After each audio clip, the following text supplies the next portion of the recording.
Today I really want to talk to you about the potential that you have to change somebody else's life, and in doing so, one at a time, actually make an impact on the world. So I had an employee. When I hired him, he was ultimately all but homeless. He was staying at a pastor's home, and his grandfather and mother had just passed away. He was 18 years old, oldest of three. His father was out of the picture. He had a younger brother about a year apart and a younger sister about 3 years younger. And he felt almost all alone. He had lived with his grandmother for a number of years to help kind of make things easier on his mother. They split up some of the children. And so he stayed with his grandmother and grandfather while his younger siblings stayed with their mother. And when their mother passed away, they moved in with their aunt and uncle. Now, he living with his grandparents, 2 days after his mother passed away, his grandfather died of a heart attack. The heartbreak of losing his own daughter was just a little too much. So you have this young guy feeling the weight of the world. Dad out of the picture, mom passed away. His father figure of his grandfather now gone. And then his grandmother, who he lived with, was not, let's just say she wasn't an angel at the time. So going forward, he was living with his pastor. His grandmother had kicked him out of the house. He had gotten home too late. It was past 8 o'clock, and so he was taking public transit to try to get home, and made it about 8:15, so he had to sleep outside. Things like that happened over and over and over, even through the time that I employed him. And he was just trying to understand the world, understand life. Talk about a situation that makes it difficult for you to grasp what you should do in order to succeed. It seemed like everything was pushing him down. So this pastor, who had kind of taken him under his wing, reached out to me and said, "Hey, I know a young guy. He really needs a hand up right now. He needs a job. Can you hire him?" And so I told him, "Yeah, sure. I'll pick him up tomorrow. I'll have a meeting with him and do a first interview and see if he's willing to do the work." So I do that. He's, let's just say he's never had a job before. He doesn't have a work ethic. His strongest attribute is his skill on video games. He loves his Twitch account. Loves to just dream about being a professional gamer or chess player. Smart kid, but just very much raw, untrained talent there. And so I asked him if he's willing to work with me. He's afraid of heights. I clean windows and gutters at the time, and we're climbing ladders every day. But he said he would do his best. And so I said, all you have to do is be able to help me go twice as fast, and if you do that, then you'll be pulling your weight and we'll be good to go. So he's okay with that. He's excited to have the chance to have a job. Remember, he's basically homeless, living with somebody else rent-free, and trying to make things work out. He is trying to go to college. That didn't last too long. Had a dropout. He was just so misguided, or not guided at all, you could say.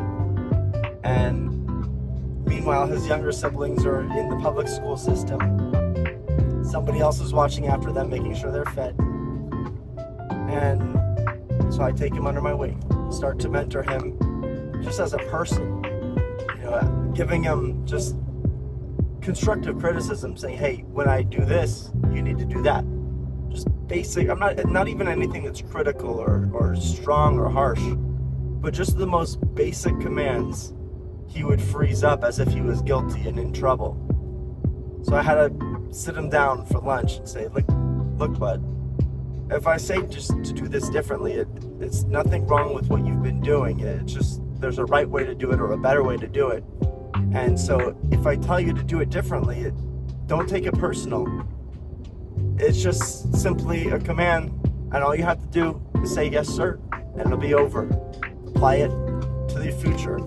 If I have to remind you again, it's okay. You're not going to be in trouble. You're not going to be fired. You just got to take the criticism that comes your way. Say, yes, sir. No matter what job you do, you're going to need to be able to take some criticism, and you're going to have to take some discipline and somebody telling you what to do differently or helping you know what you're doing wrong. That's the only way you can get better. So don't freeze up. Don't take it personal. Don't think that something's wrong with you. Just realize that if you say yes, sir, it will end the conversation, and you just remember that and apply it. So basic, very basic principles of work ethic and showing up on time and doing your job as described were things that he had never been exposed to. And he needed somebody to come along like a big brother and be willing to be gentle with him and be patient with him. And so I did that. And it took years of continuously helping him to grow and see the light and see his own potential even. And I eventually offered his younger brother a job. His younger brother had not had as much involvement of a father figure because his younger brother lived with his aunt primarily and an uncle who, I shouldn't go into too much detail, but let's just say his other uncle wasn't exactly a role model either. And at least the one I hired had had his grandfather mentoring him for a short time. And he had some type of a relationship, so I could communicate with him and he could give me feedback and he wouldn't run away. Now the younger brother, it was a simple assignment. Meet me at this location at this time and I'll pick you up and we'll get the work started.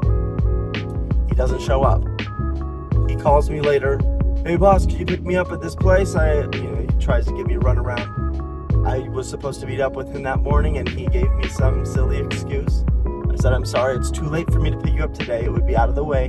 I don't have the time to go pick you up now. And so you can meet me at location or we can just rendezvous again tomorrow. That was a strike. Next morning, we met up. He was able to do a successful day. He was extremely athletic, fantastic worker. I would have loved if I could have hired him full time. But turned out he had some issues. Next day, we go to meet up. He doesn't show up. He calls me a few hours later with a silly excuse. Boss, I was at school. I had to take this test. I said, I thought you were done with school. Turned out there was a lot of story going on behind the scenes there. But found out pretty quickly that he wasn't telling me the truth more days than not. And when he would show up, it would be a rare moment. So I could not count on him. I could not plan a schedule around him. I tried multiple ways to try to register in his mind his need to simply show up. And that seemed to be too much. And I couldn't get straight answers for why he was missing either. So I called him out on one of his bluffs. And I let him know, as soon as you do that thing you said you were going to do, as soon as you can bring me proof. He was trying to get his GED. He was trying to take a test to get a GED.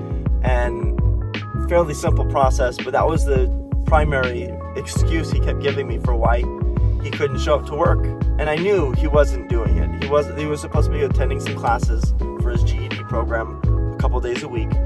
And so on the days that he wanted to be off, he'd say he had a class. On the days he wanted to work, he'd say the class was canceled.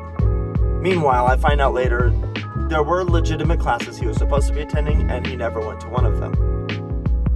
So I told him, as soon as you bring me your certificate of completion or a proof that you've at least attempted to get your GED, then you can't work for me. Now, mind you, it should have only taken him a few weeks to get this taken care of if he was actually focused on it. So it wasn't a high hurdle to jump over. So I tell him, the day that you bring that paper, any type of proof that you've even just attended the class, then you can work for me. And so it never happened. Within a short while, he finds himself in jail. Multiple things come up in his life, causing additional issues.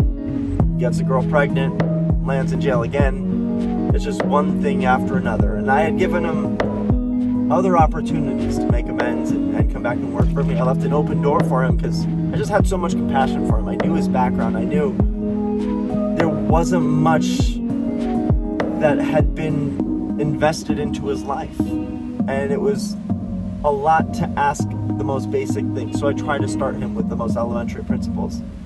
But as the saying goes, you can bring a donkey to the water, but you can't make the donkey drink. Meanwhile, his older brother was working extremely hard just to try to become better as an individual, and it's like I became the person he wanted to impress and to please. And so I would reward him as he would work harder and learn to do new assignments. And he did make me go faster. He couldn't do certain things. There was limitations, but what he could do, he worked hard at, and he became very good at it. He learned how to wash windows with water-fed pole. I could count on him every time. If I needed something done differently, he was quick to amend. If I needed somebody to pass out flyers, he was quick to volunteer. Whatever I wanted that he was able to do, he did his best. He became well-trained. He became dependable. It got to the point where I could not imagine working a day without his help. Meanwhile, his other brother, stuck in jail. The city had some programs trying to rehab young individuals like him to try to get them to be able to work in a job of any sort. Worked in restaurants, did landscaping, got in more trouble. But all that to say, the older brother could have been like the younger if somebody hadn't stepped in. I'm no messiah, I'm not anything special, but I took the time to see somebody who was hungry, to see somebody who was willing to put in the work if somebody would be patient with them. He was not considered hireable by most standards because of his lack of experience, and basic discipline was missing. But with a little bit of effort, I was able to bring him to a point where when I sold that business, they did not need his help. It was a couple of brothers, and they were going to be doing all the work themselves. So they didn't need an extra hand. And I was willing to give him a glowing reviews wherever he would apply. And he was able to get a job at a restaurant that he began to love, and then eventually started working at Amazon. And he's become fairly successful within that path. I still stay in touch with him today, ask him how he's doing. It's fun. Every time I talk to him on the phone, he says just a few bullet points that we used to have on a normal conversation. He's like, "Hi Ben, I'm doing really well. I'm going to church every Sunday. I'm going to Bible studies. I'm still working at the same job. Things are going well." So he kind of go through the bullet point, and then we get into business and start really catching up and seeing how each other's doing. So he's become a great friend through that, almost like a little brother. And meanwhile, his younger brother, young baby daddy, not a lot of work history, criminal background, spiraling out of control, not a whole lot of hope. I've moved away, so I can't really do much to intervene. But now he's got an older brother who's doing his best to try to help him see the light. Trying to get him to go to church, trying to get him to hold to a normal job and take care of his little child. So just remember, one investment, one person that you see who is struggling, who has some potential. Maybe they're not going to be a rock star employee that's going to change your life, but maybe you can be the servant and actually help them change their life. And in doing so, I was able to benefit from that. I couldn't send him out and let him run a crew, but wherever I went, he was the perfect +1. He accelerated my growth so that I had more time and more focus. And even though I was there with him and had to be, I was able to coast and not focus on the little tasks as much and we were able to do twice as much work in any given day just because I had his help. So as I grew and expanded, I was able to do it knowing I had a strong base. So just remember that you do have the potential to change somebody's life. And now that I've impacted him, he's on his way to impacting others. He helped to make sure his sister could go back to continue to school. He made sure that she would stay on track with her nursing program. She graduated high school while we were working, and after I left, she went to nursing school and she was able to complete her first certificate and set her up to actually have a legitimate career path. Who knows if she would have been able to do that without her older brother holding the fort for her, making sure that she could keep going to school and not have to worry about paying certain bills. He stepped in ways that changed her life. And he's still working at his younger brother.